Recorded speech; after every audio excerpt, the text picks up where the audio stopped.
प्रसन्नता का कारण है नरेंद्र मोदी। नारायण नारायण। नरेंद्र मोदी? ये नरेंद्र मोदी कौन है मुनिराज?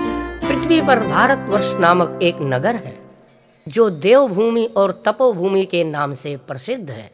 हम आपका आशय नहीं समझे मुनिराज, कृपया विस्तार से बताइए। भारतवर्ष नामक प्रांत जो वर्षों से आतंक के नीचे दबा हुआ था, हर भारतवासी अब तक डर डर के जी रहा था। भारतवासियों के कष्टों को देखने और समझने वाला कोई नहीं था। फिर अब क्या हुआ मुनिराज? कई दशकों के बाद नरेंद्र मोदी नामक व्यक्ति का अवतरण हुआ है भारत की पावन भूमि पर। हे मुनिराज, आप ये क्या कह रहे हैं? ये नरेंद्र मोदी कौन है?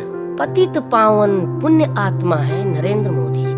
भारतवर्ष के सिंहासन पर लगातार दूसरी बार विराजमान होने जा रहा है ये।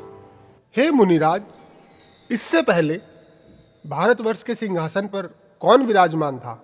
कुछ क्रूर किस्म के शासकों का शासन था भारत, जिन्होंने भारत की जनता के साथ बहुत सारे अन्याय किए। जनता त्राही त्राही कर रही थी, परंतु उनकी सुनने वाला कोई नहीं था। छोटी छोटी बच्चियों के साथ अभद्र व्यवहार करना, धर्म के नाम पर गांव के गांव जला देना, निष्कासित करा देना, अन्याय पे अन्याय, अन्याय पे अन्याय, यही था उन शासकों का शासन। हे नारद, क्या इतने क्रूर शासकों का शासन है पृथ्वी लोक पर?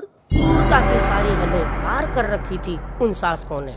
अब जाकर उन शासकों पर अंकुश लगाने वाला कोई मिला है, वो है नरेंद्र मोदी। इस नए शासक नरेंद्र मोदी में क्या क्या विशेषताएं हैं मुनिराज?